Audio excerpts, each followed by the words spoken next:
I often get asked about one lens that you can throw on your camera that will do everything for you, from landscapes to wildlife. But is there one camera that can do it all?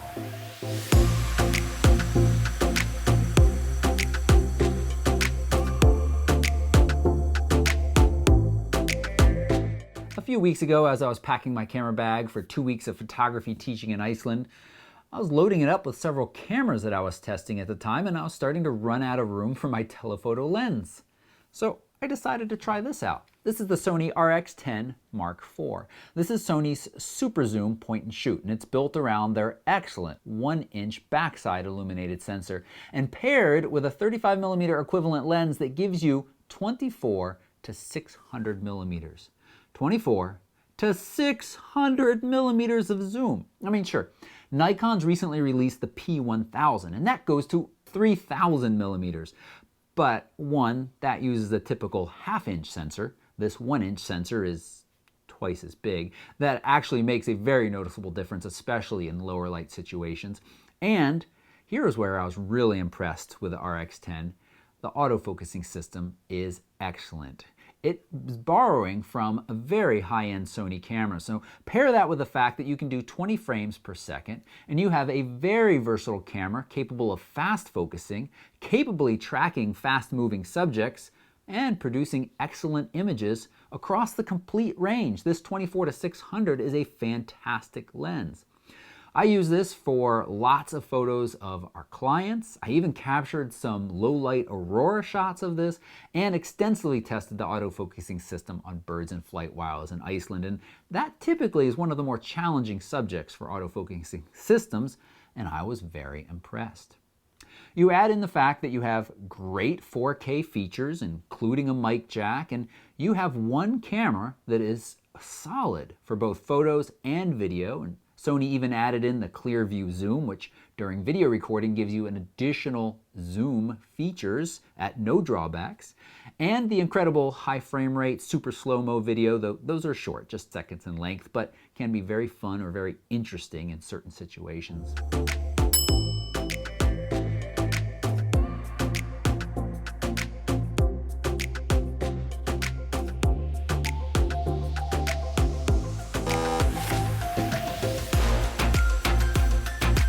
I mean, this all sounds great. There must be a catch, or maybe even several catches. It can't be that good, can it?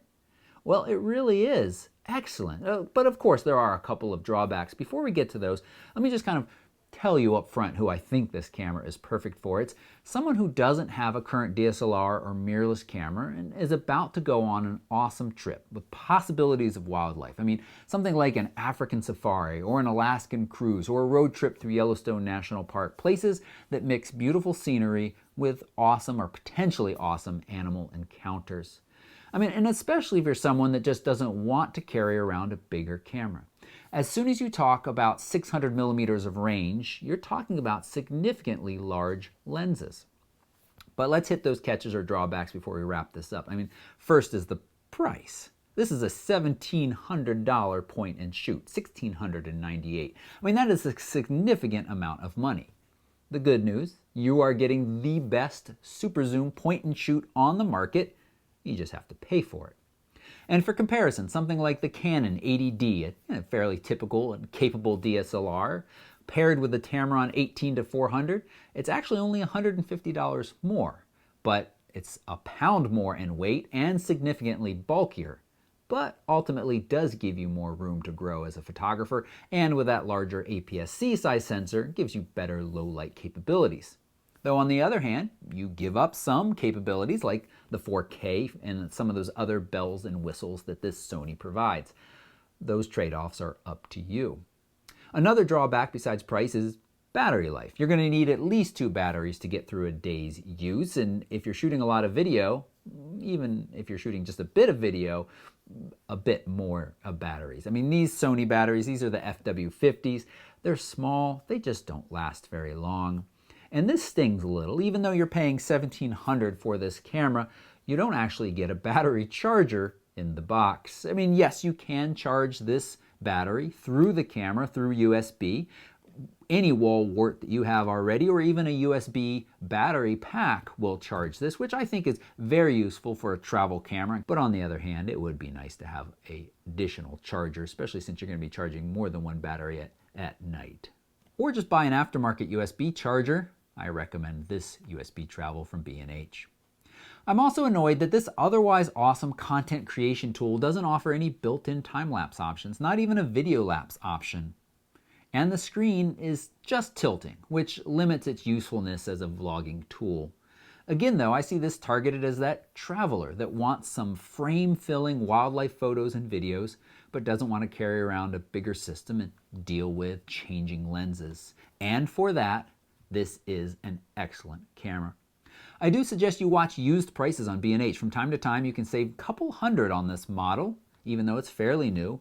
And with those savings, this becomes a much more valuable camera.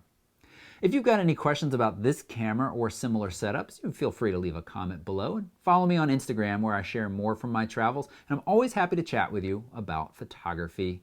If you found this video helpful, give it a thumbs up and don't forget to subscribe for future gear reviews, photo tips and tricks, and travel videos. And I've got a link below if you'd like to be notified when we launch our Iceland 2020 workshop, along with the raw images that I captured with this camera for you to download and poke at your leisure. Thanks so much for watching. Bye-bye.